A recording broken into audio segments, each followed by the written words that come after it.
우리 말씀 제가 홀수절, 여러분의 짝수절 다 마지막 절 다 함께 해서 하겠습니다.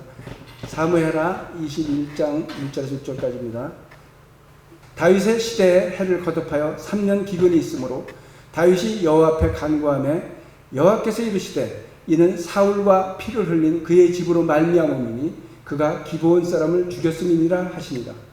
기브온 사람은 이스라엘 족속이 아니요 그들은 아모리 사람 중에서 남은 자라. 이스라엘 족속들이 전에 그들에게 맹세하였거늘 사울이 이스라엘과 유다 족속을 위하여 열심히 있으므로 그들을 죽이고자 하였더라. 이에 왕이 기브온 사람을 불러 그들에게 물으니라. 다윗이 그들에게 묻되 내가 너희를 위하여 어떻게 하랴? 내가 어떻게 속죄하여야 너희가 여호와의 기업을 위하여 복을 빌겠느냐 하니 기브온 사람이 그에게 대답하되 사울과 그의 집과 우리 사이의 문제는 은근히 있지 아니하오며 이스라엘 가운데에서 사람을 죽이는 문제도 우리에게 있지 아니하니이다 하니라. 왕이 이르되 너희가 말하는 대로 시행하라.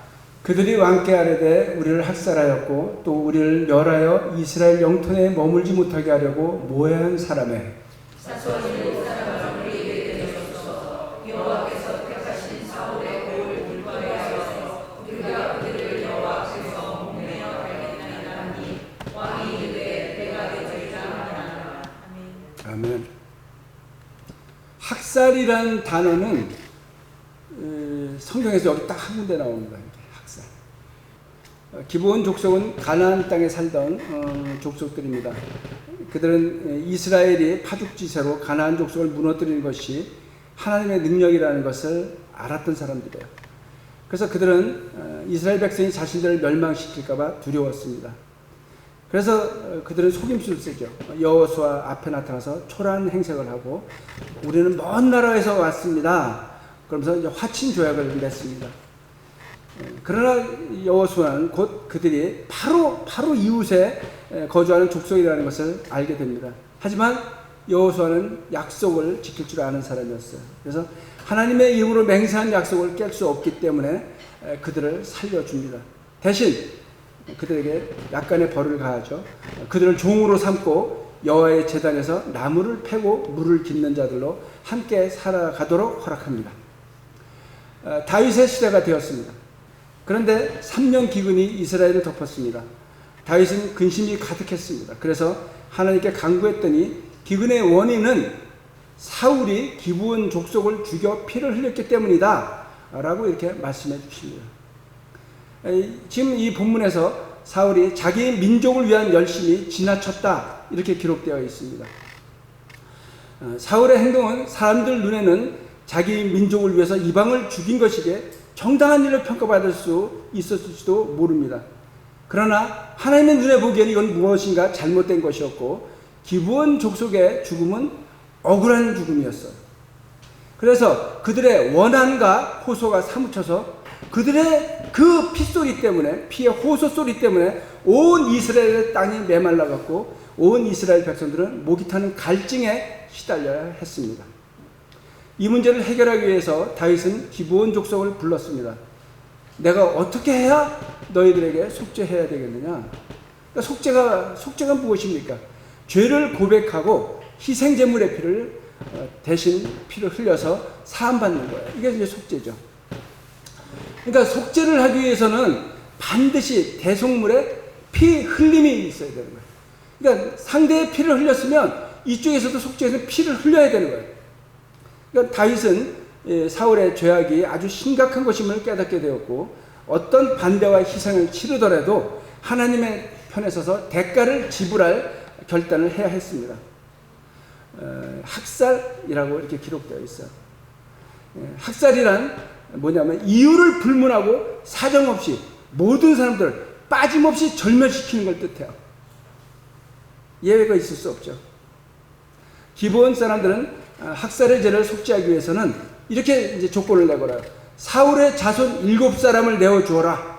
그러면 우리가 그들을 목매달아 죽이겠다. 이렇게 얘기해요. 그래서 사울의 첩인 리스바에게서 난 아들 2명과 사울의 외손자 5명 해서 7명을 내어줘서 그들이 목매달립니다. 자, 그러면 이제 사건이 해결되어야 했습니다. 피해 대가로 피로 속죄하고 또 피해자에게 보상까지 끝냈어요. 그러면 기근이 해결되어야 했습니다. 그런데 끝이 아닌 거예요. 그 끝이 아닌 이유가 무엇일까요?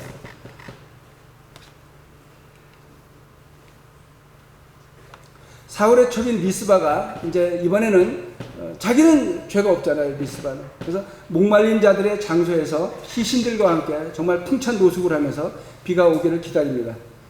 근데 비가 오지 않아요. 그러자 다윗은 이게 이 사건이 해결이 되지 않았구나 라는 걸 깨닫게 되죠. 그래서 그 이유가 무엇인가 생각하고 있습니다. 그러니까 하나님한테는 뭐가 중요했냐면 가해자와 피해자 모두에게 위로가 있어야 되는 거예요. 지금 이게 이제 한쪽은 해결이 됐어요. 근데 한쪽이 다시 또 다른 피해자가 생겨나는 거예요. 그래서 다윗이 깨닫고 전쟁터에서 전사여서 임시로 묻혀 있었어요. 사울과 요나단이. 이 뼈를 이제 고향으로 가져옵니다. 그리고 죽은 7사람의 또 그 뼈도 다 함께 모여서 사울의 고향 기브아 땅에 다 한꺼번에 장사해 줍니다. 그러니까 리스바의 원한이 이번에 해결된 거잖아요. 그제서야 하늘에서 비가 내립니다. 그러니까 하나님은 단순히 어떤 것에 보상이 끝나서 되는 것이 아니라 하나님의 관심은 위로까지 가 있어요. 그래서 제가 여러분들에게 이 사람들을 위로합시다 라고 얘기하는 거예요. 우리는 아픈 자들에게 보상을 해주는 것을 더 나아가서 위로에까지 나아갈 수 있어야만 문제가 해결되는 거예요. 다윗의 이 용기 있고 정의로운 행동으로 진실은 밝혀졌고 또 화해도 이루어졌고 평화가 시작되었어요. 이 사건의 마지막 절인 14절에는 이렇게 기록되어 있습니다. 사마 21장 14절 다 함께 읽겠습니다. 시작. 예. 제가 이 말씀 가지고 어느 곳에 가서 좀 설교를 했습니다. 우리가 통일을 위해서 기도를 하는 사람들이 대한민국에 너무나 많죠. 너무나 많죠. 제가 이 성경 말씀을 했어요. 우리가 아무리 우리의 열심으로 기도할지라도 우리가 이들에 대해서 보상을 하고 위로를 하지 않는다면 하나님은 우리의 기도를 들으시지 않을지도 모릅니다. 그분들을 그 유가족을 위로하고 그런 것도 될 수 있지만 사실은요 이게 누구를 만족시키는 일인지 아닙니까? 하나님을 만족시키는 일입니다. 우리가 하는 일이 하나님을 기쁘시게 하는 거예요. 그래서 우리가 하나님의 대사로서 하나님의 편지로서 주님의 향기로서 우리가 그분들에게 나아간다는 것을 믿으시기 바랍니다. 피해자에 대한 진실 규명이 이루어지기 전까지 하나님이 기도를 들으시지 않았습니다. 또 가해자에 대한 위로가 있기 전까지 하나님은 기도를 들으시지 않으셨던 것입니다. 생명을 귀하게 여기시고 생명을 사랑하시는 하나님은 그 땅에 억울한 죽음으로 인한 원한이 있고 진실이 묻혀있는 한 그 땅의 기도를 듣고 싶어도 들어주고 싶어도 들으실 수 없는 거예요. 공의의 하나님이시기 때문에. 사랑의 하나님과 공의의 하나님에 늘 상충되는 거예요. 오늘 본문의 성경적 원리는 우리 한반도에도 동일하게 적용할 수 있습니다. 오늘 강의의 제목은 학살로 뒤덮인 한반도입니다. 한반도의 통일을 위해 기도하는 사람들이 많습니다. 제가 어저께도 말씀드렸죠. 외국에서도 만나면 그렇게 말하는 분들 많아요. 내가 원코리아를 위해서 기도하고 있어. 제가 많이 만났어요. 백이 목사님들도 만나고 일본 목사님들도 그렇게 얘기하고 심지어 원주민까지 그렇게 얘기하니까요. 우리가 오늘 본문을 통해서 알 수 있는 것, 그 아벨의 핏소리가 땅에서부터 하나님께 호소한다고 되어 있잖아요. 그러니까 땅의 피는 하나님께 올라가게 돼 있어요. 그 소리들은. 그런데 그것이 무고하고 억울하게 죽어간 희생자의 핏소리가 땅에서 하늘로 올라가는 것이 그것에 대한 영혼이 없다면 우리 교회가 막히는 거예요. 교회의 영성이 이게 막힐 수밖에 없는 겁니다. 해결되지 않고 우리가 주여 삼창하면서 불러도 되면 이게 하늘까지 어떻게 갈 수 있겠어요? 형제간에 그 나가라하고 그렇게 있으면 먼저 해결하고 주님 앞에 나아가는 거예요. 근데 우리 안에 우리 형제들끼리 벌인 거거든요. 이게 우리가 해결되지 않고 있어요. 근데 우리는 계속해서 이것을 묻어두고 이것을 회피하고 그 심지어는 비난하잖아요. 제가 이것 때문에 지금 비난을 많이 받고 있습니다. 여러분들은 아직 피부로 못 느끼죠. 그런데 그럴수록 주님이 저에게 힘을 불어넣어 주는 거죠. 왜냐하면 좁고 협착한 길로 가면 그건 무조건 옳잖아요. 시대마다 우리의 행동이 허용된 그 기준치가 달라요. 20, 30년, 20년 전까지만 해도 부모가 자식을 체벌해도 괜찮은 시대였잖아요. 그죠? 지금 체벌하면 아이들이 경찰서 가서 고발합니다. 그죠? 고발하죠, 지금은. 그러니까 그때는 맞았지만 지금은 틀린 것들이 너무나 많이 있습니다. 왜 그러냐면 시대가 점점 좋은 방향으로 가고 있다는 거예요. 그래서 이 시대에는 왜 시대가 좋아지면 과거의 것을 해결해야 되냐면 과거 것이 남아있으면 우리가 좋은 시대로 갈 수 없습니다. 그거 이상하잖아. 지금 아이들한테 물어보면 왜 그랬어? 이해할 수 없는 우리의 과거를 갖고 있잖아요. 그러니까 우리가 그걸 고쳐줘야죠.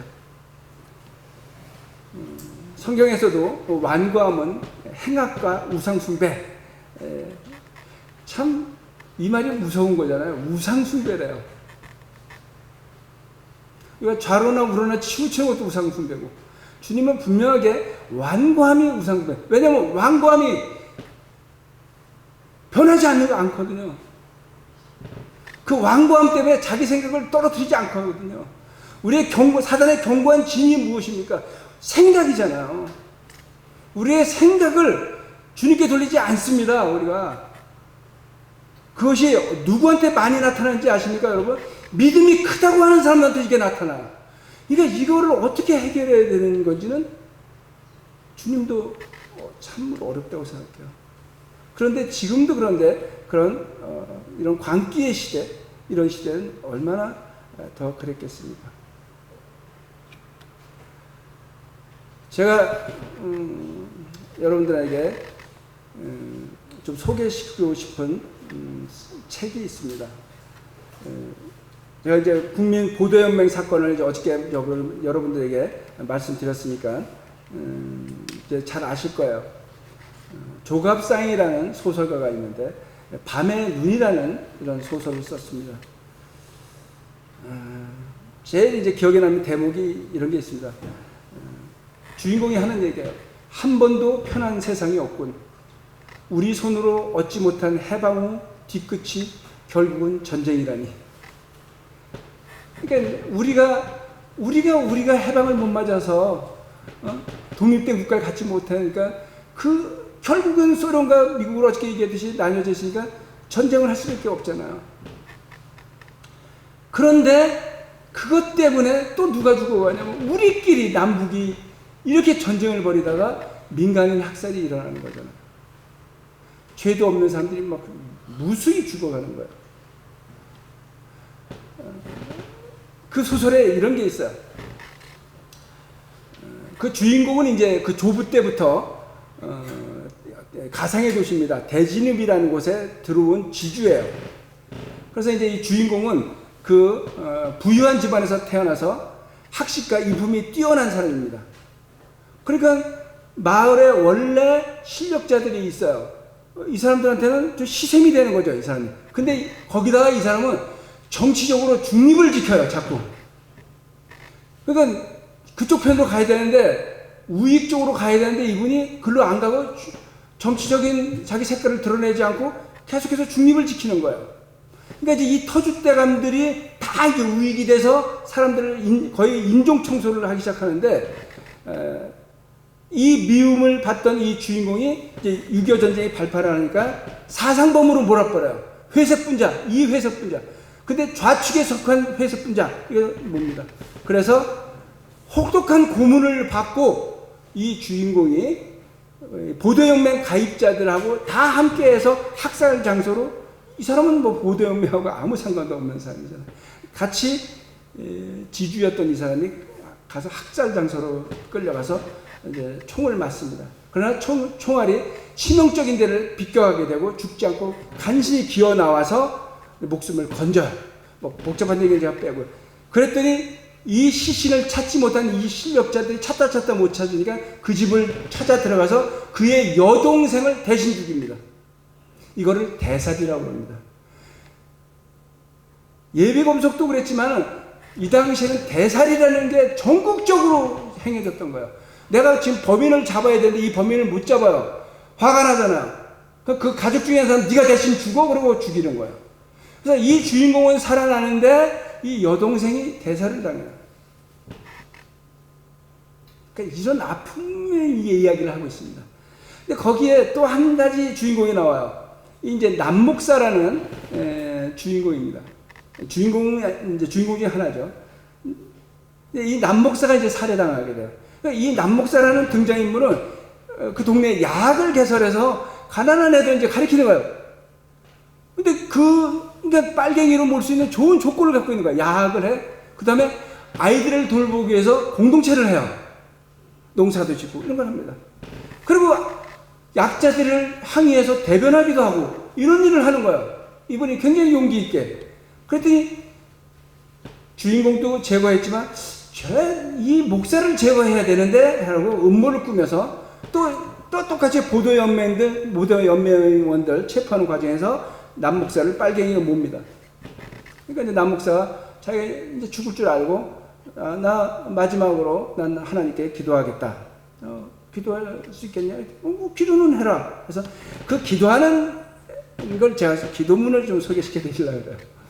하나님, 이 결의 이 나라를 전란의 재앙에서 구하시되 작은 밀알 하나가 썩어 많은 열매를 맺게 하시고 이제 이 죄인은 주의 뜻을 받들어 주의 품에 육신과 혼을 의탁하오니 주여 남기고 가는 자들을 살펴주시옵소서. 그래서 저도 그날 제가 이렇게 썼어요. 제가 쓴 글을 기도문을 여러분한테 소개하겠습니다. 주님, 저도 진실을 알리는 일에 제가 썩어지는 작은 밀알이 되어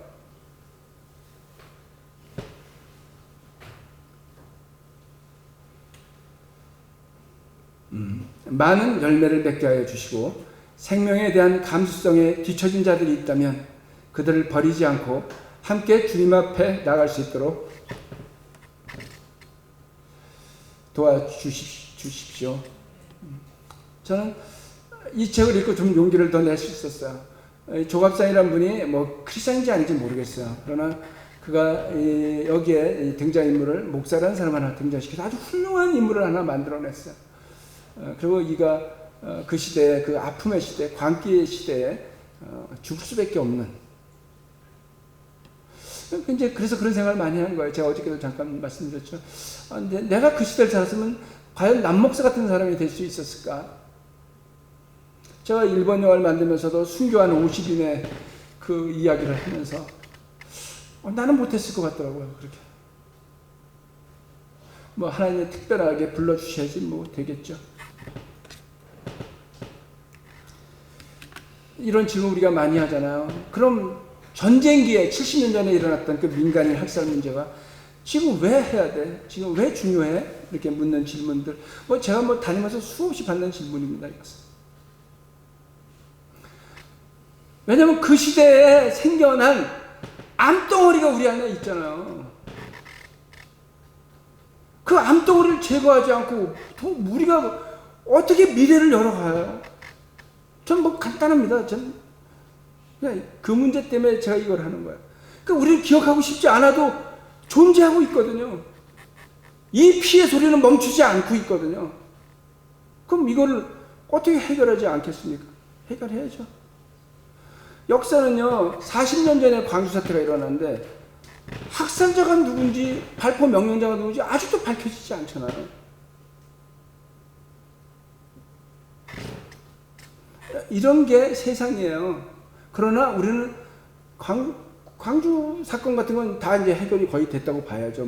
밝혀지지 않아도 이제는 아까 세수 4.3도요. 지금 여러 수많은 학살 사건이 있는데 딱 보상받은 건 3사건밖에 없어요. 제주 4.3, 광주도 그랬지만. 근데 거창 같은 경우는요, 아직도 너무 일찍 잘 알려져 가지고, 그거는 제주 4.3보다 훨씬 일찍 밝혀졌거든요. 그건 전쟁 중에 벌어지고 그때 밝혀졌어요. 거창 사건은. 너무 일찍 밝혀지는 바람에 한 분도 보상을 받지 못했어요. 거기가. 위령비도 세워지고 다 세워졌는데도 불구하고. 제가 원하는 건 이거예요. 앞으로 누가 대통령이 되던 이 대한민국 전체에서 일어났던 민간인 학살에 대해서 대통령으로서 사과하는 날이 저는 올 거라고 믿습니다. 저는 이게 제 목표예요, 앞으로. 왜냐면 저는 경험했잖아요, 캐나다에서. 호주에서 1995년에 국가가 원주민 정책이 잘못됐던 것을 수상이 사과했습니다. 그리고 그것에 이어서 96년도에 캐나다가 했어요, 그걸 선진국이라고 부르는 겁니다. 미국은 그거 하기 힘들죠. 근데 미국도 그것을 위해서 기도하는 분들이 많이 있습니다. 실제로 그런 운동하는 분들이. 미국도 그런 날이 와야죠. 그러니까 저는 한 지역이 아니라, 제주는 그나마 너무 감사한 거는, 제주가 이렇게 평화공원도 생기고 막 이렇게 다 되고 보상도 받고 다 알려지고 이게 모델이 됐어요. 그러니까 다른 학살 지역에 있는 분들이 소망을 갖는 거예요. 우리도 제주처럼 돼야지. 그리고 이게 계속해서 반복되는 이 암덩어리가 있으면요, 이게 계속 전이가 됩니다. 그러니까 우리가 만성적인 국가폭력에 시달리는 거예요. 그러니까 우리가 이 존엄한 인권이 자꾸 침해당하잖아요. 그런 일들이 계속해서 벌어지죠.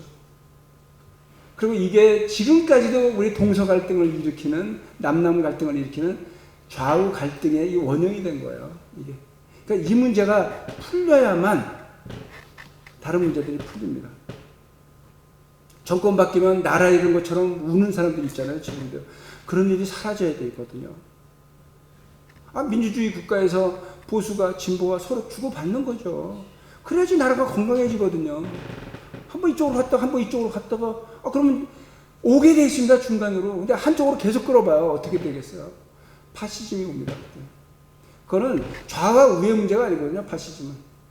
공산주의만큼 파시즘인 데가 어디 있어요? 북한만큼.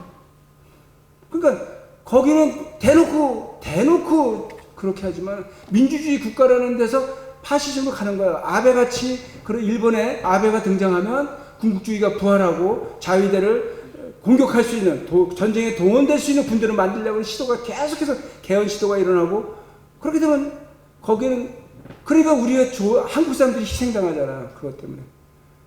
혐한, 그래서 서점에서 베스트셀러가 되잖아요, 한국만 때리면. 이제 그렇게 되는 거예요. 그거 불쌍한 거죠. 저는 일본 사람들 그래서 불쌍하거든요, 그런 면에서 보면. 근데 우리나라 그렇게 되면 안 되거든요. 어쨌든 저는 애국자는 아니지만 아름다운 나라라는 타이틀을 걸었기 때문에 난 대한민국이 아름다운 나라가 되기를 정말 원하는 거거든요.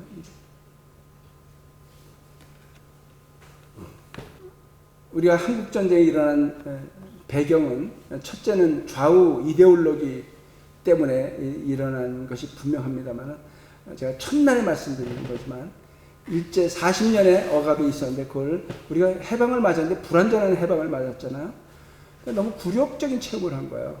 참 이 아이러니가 뭐냐면, 한국전쟁이 일어나는 배경에는 뭐가 있냐면 이데올로기가 아니라 민족주의가 있어요. 그러니까 누가 더 애국자냐는 경쟁이거든요, 그게 남북 간에. 여러분, 이게 되게 중요한 시점이 뭐냐면, 예를 들어서 군사 독재가 들어서던, 민주정부가 들어서던 공통점이 뭔지 아십니까? 애국심입니다. 그러니까 남북 간에도 김일성과 이승만 사이에 민족주의, 누가 더 민족주의냐? 근데 세계적으로 평가받기는 북한이 더 그렇게 받아요. 이건 뭐 비하인드 이야기지만, 우리는 조선실록 이런 것들을 전쟁 나서 다 놓고 막 피난 갔지만, 김일성은 그걸 다 모아서 갖고 갑니다. 문화에 대한 가치에 대해서 왜냐면 거기가 또 자주적인 주체사상이, 그래서 주체사상이 나중에 나오는 거예요. 우리는 훨씬 열린 사회로 나가는 거잖아요. 글로벌한 사회로 나가고, 거기는 점점 협소된 거고. 근데 그 출발이 민족주의라는 것이죠. 그러니까 우리는 이데올로기라는 것에만 바라보면은 이 실상에 정확하게 들어갈 수가 없어요. 그리고 이제 전쟁이 일어나는 그것들 가운데 이 학살도 일어나면서, 이 전쟁이 워낙 크니까 그 한국 전쟁 일어나기 이전에 이제 지금부터 이제 이야기할 학살의 이야기들, 또 이제 제주에 대한 이야기도 하고 할 텐데요. 그런 어디에 다 삼켜지게 되는 것입니다. 민족 지상주의가 그 시대의 키워드였습니다. 지금부터 제가 남한에서 일어난 굵직한 세 개의 학살 사건에 대해서 이야기하겠습니다. 1946년에 대구 10월 사건. 제가 첫날에 부안군 농민 사건 얘기했었어요. 이게 1947년에 일어나는 건데, 이게 이제 최초에 일어난 사건이고 굉장히 중요한 사건입니다. 그러니까 그리고 전쟁도 그렇고 모든 거가 사실은 이 제주 4.3이라는 게 한라산처럼 클라이막스입니다, 사실. 한국 전쟁이 클라이막스라고 볼 수 있는 게 아니라 제주 사건입니다. 그다음에 제주 사건을 이야기하지 않고는 얘기할 수 없는 여순 사건. 우리는 뭐 단순히 여순 반란 사건, 그래서 그 공산당, 남노당에 관계된 일으킨 거라고만 이제 단순하게 알고 있지만, 이게 제주 4.3, 제주를 구하고자 하는 반란 사건이에요. 그게 여순 사건은. 그러니까 다 연결되는 이야기입니다. 그리고 제가 부안군 사건에서도 얘기했지만은 제일 기본에는 민족이라는 것과 또 하나 우리의 먹고 사는 문제, 배의 문제입니다. 성경에서는 배라는 부분이 너무 다가오는 부분이죠. 우리는 프락스 혁명 구호가 빵이 아니면 빵과 자유 중에 둘 중에 선택하는 이런 구호를 내세우죠. 그런데 빵이냐 자유냐 하는 데서 빵이 먼저 옵니다. 빵이 있어야지 자유도 우리가 구가할 수 있는 것입니다. 우리나라가 굉장히 곡창지대, 땅이 좁지만 곡창지대가 많고요. 서해안 쪽은 우리 동고 서저잖아요. 그래서 호남 평화, 또 이 충청도로 넘어오면 논산 평야 이런 데서, 그래서 일제의 식량 기지입니다. 우리는 이 땅이. 그래서 군사랑이 이제 발달하게 되는 거고, 부안군 사건도 이제 군산 얘기를 하지만은, 그래서 말씀드렸듯이 다시 한번 제가 자세히 설명해 드리겠습니다. 그래서 식량을 공출해서 다시 이것을 배급해주는, 다 모아서 공평하게 나눠주는 그런 이제 배급 정책을 했습니다. 쌀을 이제 일본으로 다 보내고 나니까 우리 조선 사람들은 쌀을 먹을 수 없었어요. 그러니까 왜냐면 우리 쌀을 만들어서 팔고, 우리는 뭐냐면 저 동남아에서 알랑미라 그러죠. 부서지는 거. 그런 쌀. 또 만주에서 우리는 어릴 때 조 갖고 있었는데, 그래서 작곡들. 그러니까 우리는 쌀을 생산해서 일본으로 공출당하고, 우리는 그런 작곡을 먹어야 되는, 그래서 허기를 채우는 이런 신세가 됐었죠. 똑같이 미군정이 들어와서 이렇게 합니다. 그래서 겉으로 정책은 굉장히 멋있는 정책인데, 쌀 자유시장 정책이라는 것을 취합니다. 겉으로는 이제 굉장히 멋있는 단어죠. 그래서 이제 경제를 이제 그렇게 이끌어 가는데, 1946년, 7년은 흉년이었지만 흥남에서 비료가 안 내려와서, 그러나 45년에는 비료가 내려오던 시절이에요. 이북에서. 그러니까 대풍이 일어납니다. 해방이 8월이고 9월, 10월에 이제 추수하는데 막 대풍이었어요.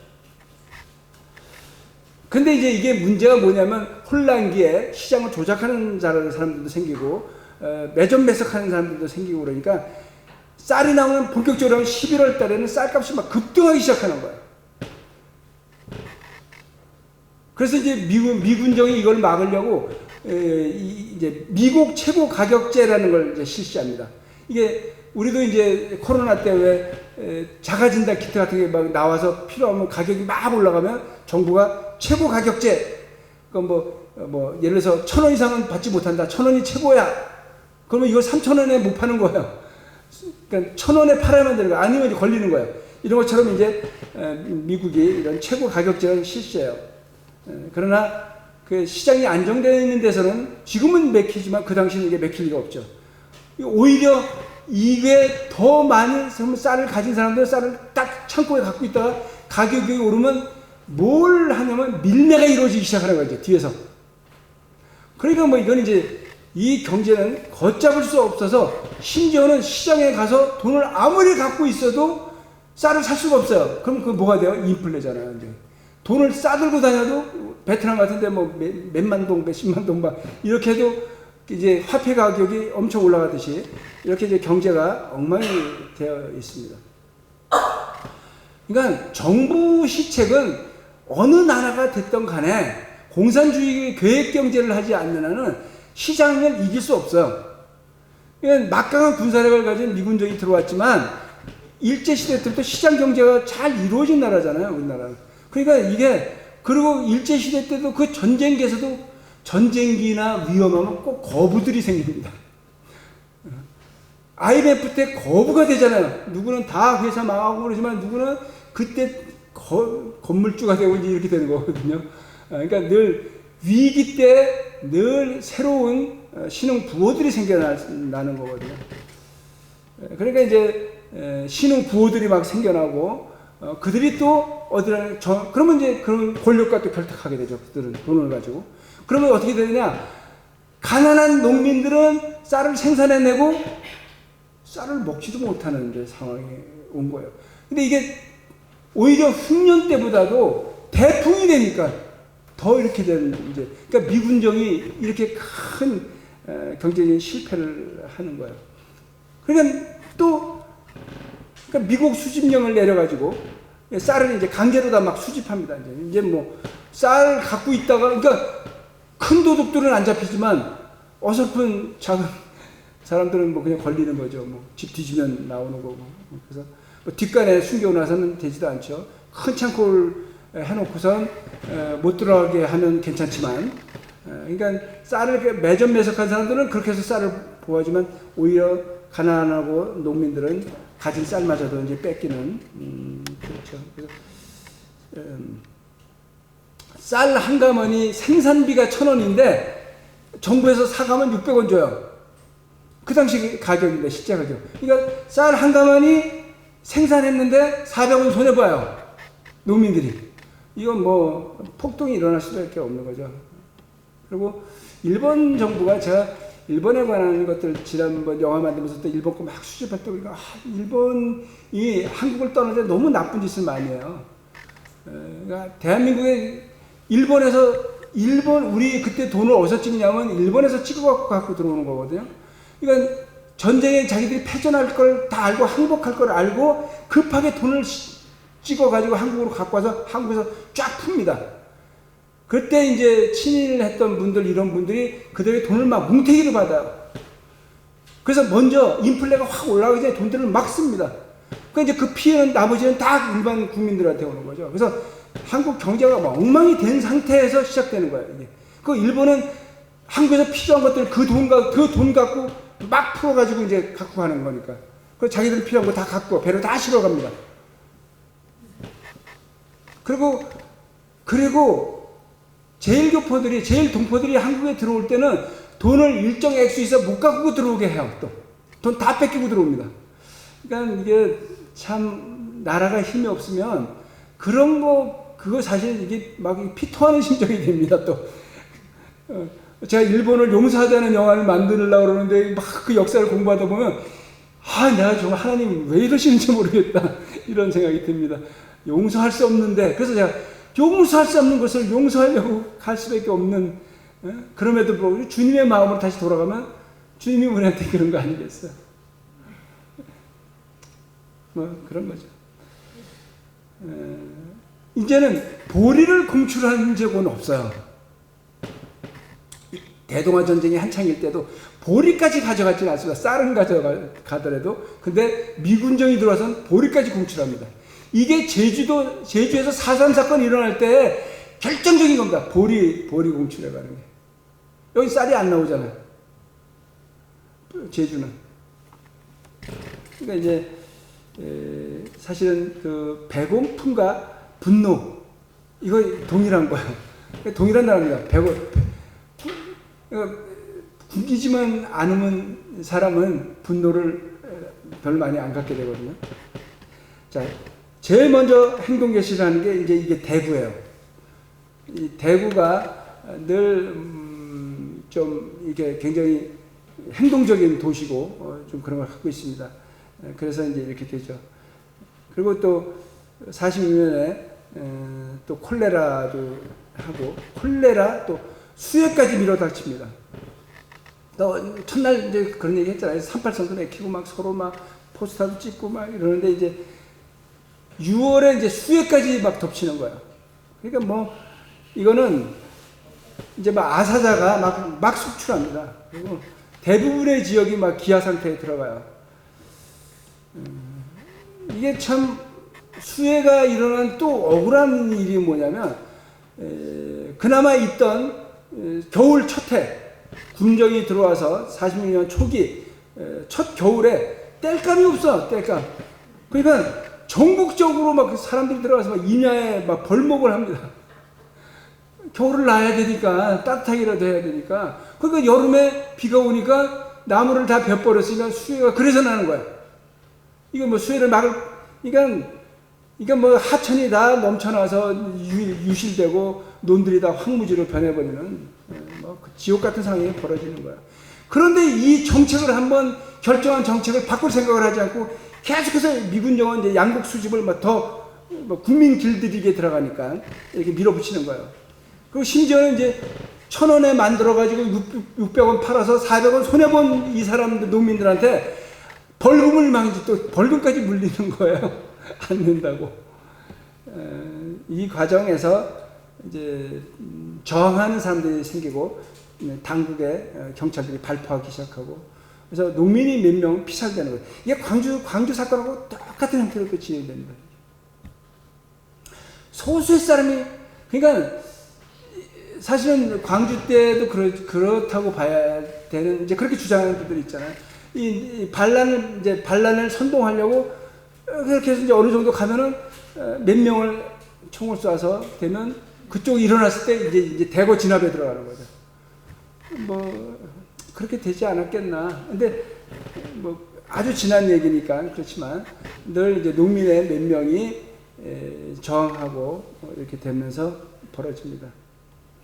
그리고 이제 그 당시 제가 공산당이 합법적이라고 그랬지만 노동조합도 할 수 있고 노동쟁의도 할 수 있고 모든 걸 할 수 있을 때 박헌영의 이제 강경파 이것도 이제 그 안에서는 뭐 여운형의 이제 그 온건파와 박헌영의 강경파로 나누는데 원래 회의에서는 안 하기로 돼 있었는데 박헌영이 확 주도해가지고 이 대구에다 그냥 불을 지르게 됩니다. 그래서 이제 대구 폭동이 일어나게 되는 거예요.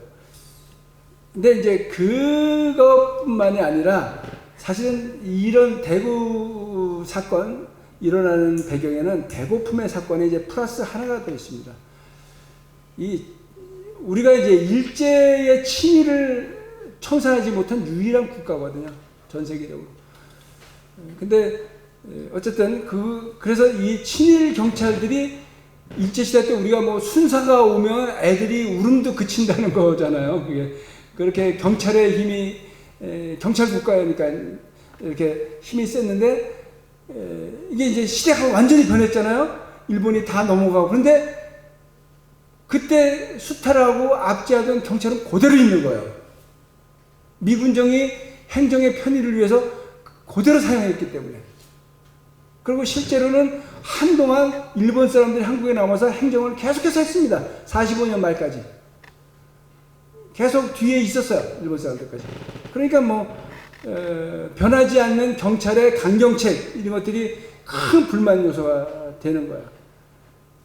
그래서 이게 10월 달에 일어나는 이 사건이 12월 달에 들어가면 경상남북도 전체로 퍼지고 남한 전역의 73개 시군에 막 정말 불나는 것처럼 쫙 퍼져서 이게 막 일종의 폭동처럼 일어나는 거죠. 근데 뭐 어쨌든 경찰이 이제 발포를 시작하고 뭐 계엄령이 선포되고 뭐 늘 사실 정식 계엄령은 48년, 49년에 돼서 이제 계엄령 법이 정해져서 그 이전에 내린 것은 뭐 다 불법이라고 그러기도 하고 이렇게 이제 학자들 간의 논쟁이 있지만 어쨌든 계엄령이 선포됩니다. 그리고 이제 뭐 총의 낫과 도끼로 저항하는 게 이게 뭐 저항이 되겠습니까? 이제 이때 이제 중요한 인물이 나오는데 이제 실제적인 이 대구 폭동을 이끌어가는 게 박정희 대통령의 형, 제일 존경했다고 그러잖아요. 박상희가 이 주동자입니다. 이분이 주동해서, 박상희가 주동해서, 나중에 이제 그 대구 사건의 진압 과정에서 박상희가 이제 사살을 당합니다. 그래서 이제 이 후유증이 나중에 있어서, 여순 사건 때 박정희도 사실은 사형당할 뻔 했었죠. 그거를 이제 같은 만주군에 있던 사람들 이런 분들이 해서 박정희를 구해내요. 그래서 뭐 그렇게 살아나죠. 잠깐 말씀드렸을까요? 그래서 우리나라 의료보험 체제라는 우리나라 의료보험 체제는 누가 최초로 만들었냐면 장기려 그분이 시작하는 거예요. 그걸 박정희가 사회주의에 대한 이해가 있었어요. 이 사람이 남노당원이었으니까. 한때 공산당원이었던 사람이에요, 박정희는. 그 이해가 있었기 때문에 우리나라가 지금 유럽 같은 사회제도가 지금 돼 있는 거예요. 정말 이건 저는 너무 감사한 일이라고 생각하거든요. 그리고 제가 아까 차 타고 오면서도 얘기했지만, 뭐 언제 얘기할지 모르겠지만, 1972년도에 군사정권, 혁명을 일으켜서 11년제에서 안정됐을 때요. 이게 유신으로 이게 정권을 바꾸려고 할 때요.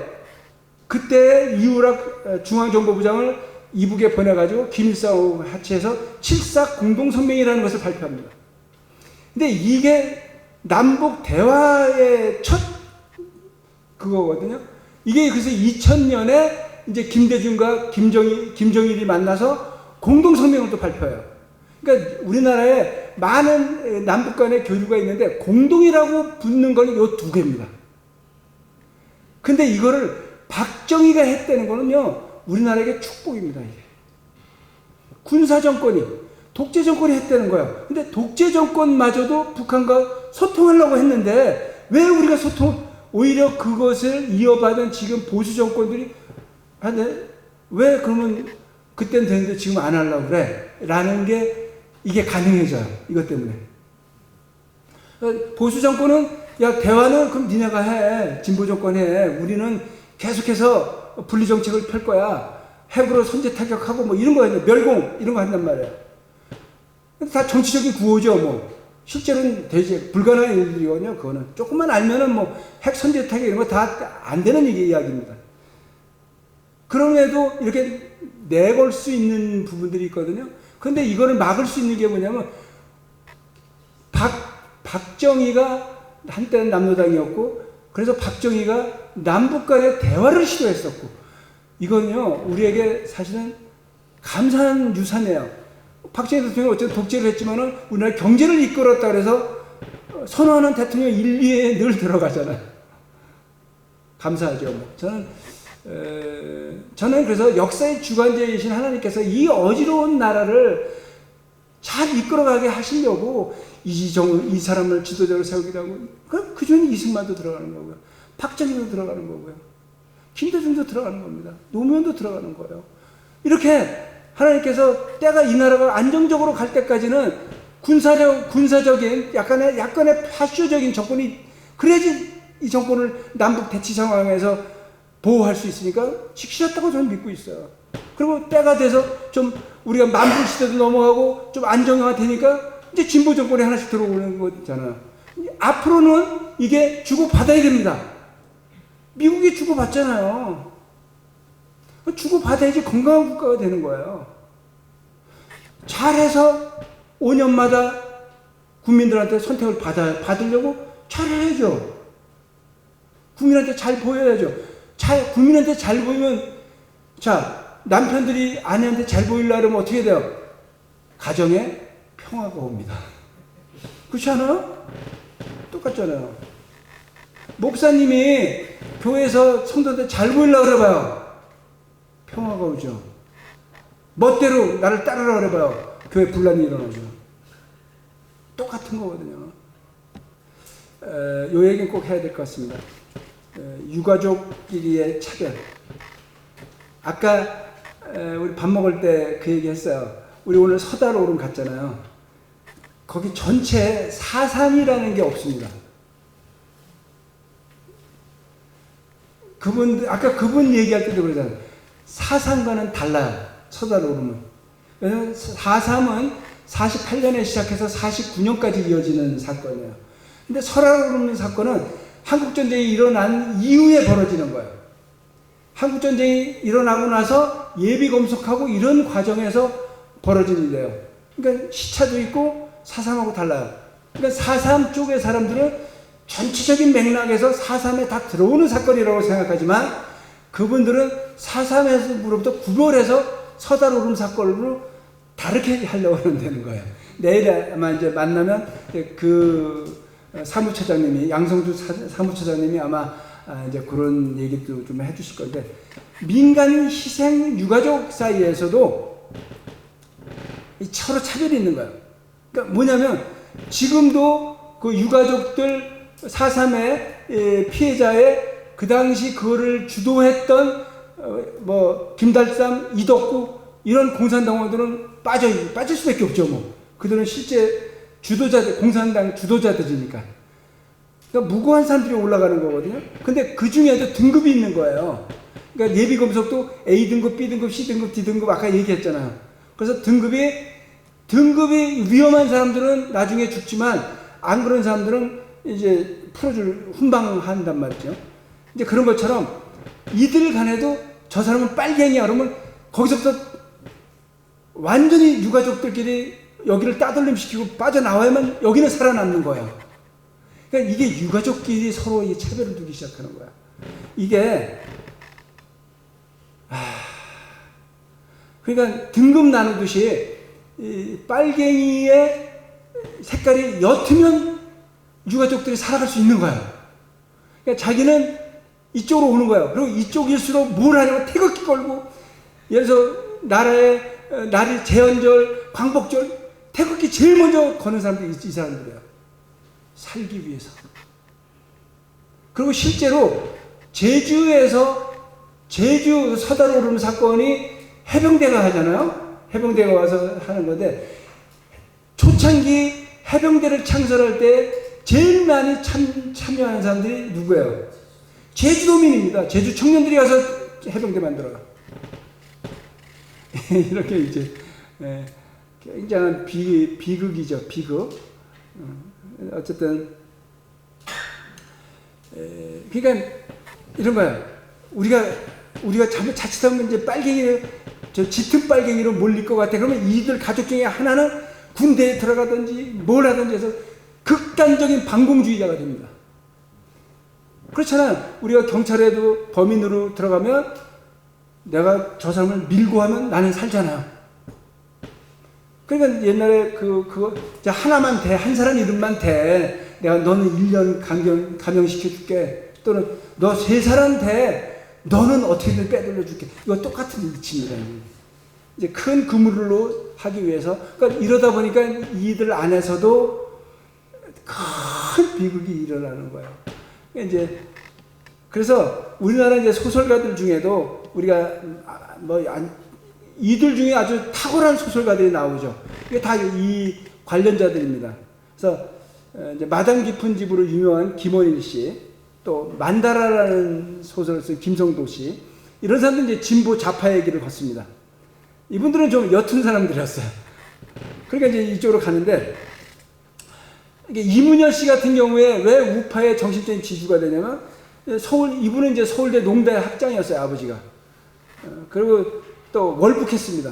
그러니까 월북하고 살아남으니까 그 이문열 같은 경우는 대표적인 보수파의 길을 걸어갈 수밖에 없는 거야.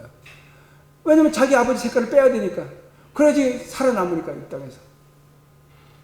그러니까 소재도 똑같이 그런 소재들을 다룹니다.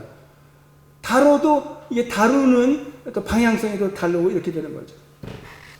그러니까 우리 현대사가 이렇게 복잡하게 얽혀있고 혼돈스럽고 파란만장하게 있는 거예요. 그러니까 이게 안타까운 게 뭐냐면 그들의 생각과 가치가 소신으로 자기 길을 전하는 게 아니라 환경과 조건으로 정해지는 거예요. 생존이라는 거에서. 그러니까 우리도 왜 제가 이 얘기를 하냐면요. 우리도 이렇게 될 수 있거든요. 우리가 어떤 환경 속에서 자라왔느냐에 따라서 신앙의 길도 다르게 걷지만 정치적인 것도 그렇게 생기는 거거든요. 그러니까 우리가 그것까지 한번 살펴봐야 된다는 거예요. 그러니까 저는 여러분들한테 그러잖아요. 우리가 중간으로 좀 모입시다. 저는 이 운동하는 거예요. 우리가 좀 중간으로 모입시다. 너무 멀리 가지 맙시다. 좀 보이는 거리에 있고 손잡을 수 있는 거리에 있읍시다. 정치적으로도. 이런 사람들이 많아질 때 국가는 건강해지는 거예요. 1960년대에 다니엘 벨이라는 사람이 이데올로의 종언이라는 책을 씁니다. 1960년, 59년에 쓰는 책이에요. 미국은 그때 메카시 선풍이라고 해서 뭐 공산주의자라면 한번 낙이 찍히면 다 가는 거예요. 뭐 굉장했던 영화감독도 뭐 엘리아 카잔 이런 사람들 다 나갑니다. 그때 뭐 공산주의를 몰려서 나가고요. 찰리 채플린 같은 거 추방당하고 막 이렇게 되잖아요. 미국에 그렇게 극우적인 방공색이 벌어질 때, 이런 운동이 선풍이 일어날 때 그렇게 다니엘 벨이 책을 써서 이데올로기가 더 이상 이거 갖고 얘기할 수 없다. 왜냐하면 미국의 중산층이 많아졌기 때문에 공산주의는 미국에 발붙일 수 없다. 이렇게 선포합니다. 그대로 되는 거예요. 대한민국이 건강하고 아무리 우리가 북한과 대치하고 있어도 우리가 살아날 수 있는 방법이 딱 한 가지 있습니다. 캐스팅 보트 역할을 할 수 있는 사람들이 많아져야 돼요. 이게 중간층입니다. 이 중간층이 많아지면요, 지금 이제 우리나라 그렇게 됐잖아요. 모든 투표의 당락을 이들이 결정합니다. 양쪽은 아무리 얘기해도 안 변하는 30%가 있잖아요, 이쪽에 30% 안 변합니다. 팽팽하죠? 근데 왜 정권이 바뀌는지 아세요? 이 중간에 있는 사람들이 이 사람 선택했다, 이 사람 선택하는 거예요. 20대가 하나를 지지합니까? 지금 대통령 지지율이 20% 밑으로 내려왔잖아요. MZ세대. 근데 그들이 얼마나 지지했었어요? 그러면 뭐냐면, 정치가는 우리가 국민이 힘이 있으면 정치가 되고 우리 눈치를 보는 거예요. 이거는요, 교회에도 똑같이 적용이 됩니다. 가정에 똑같이 적용이 됩니다. 이게, 우리가 그러잖아요. 가정이 건강해야, 에베소서가 뭐예요? 교회 얘기하는데 가정 얘기하는 거잖아요. 그러니까 제가 왜 그 본문을 택해서 여러분들한테 처음에 했냐면, 백성이 판단해 주잖아요. 영락없이 죽게 됐잖아요, 요나단을 죽이지 못하면 저주받을 거라고 막 얘기하잖아요, 사울이. 그런데 백성이 살려내잖아요.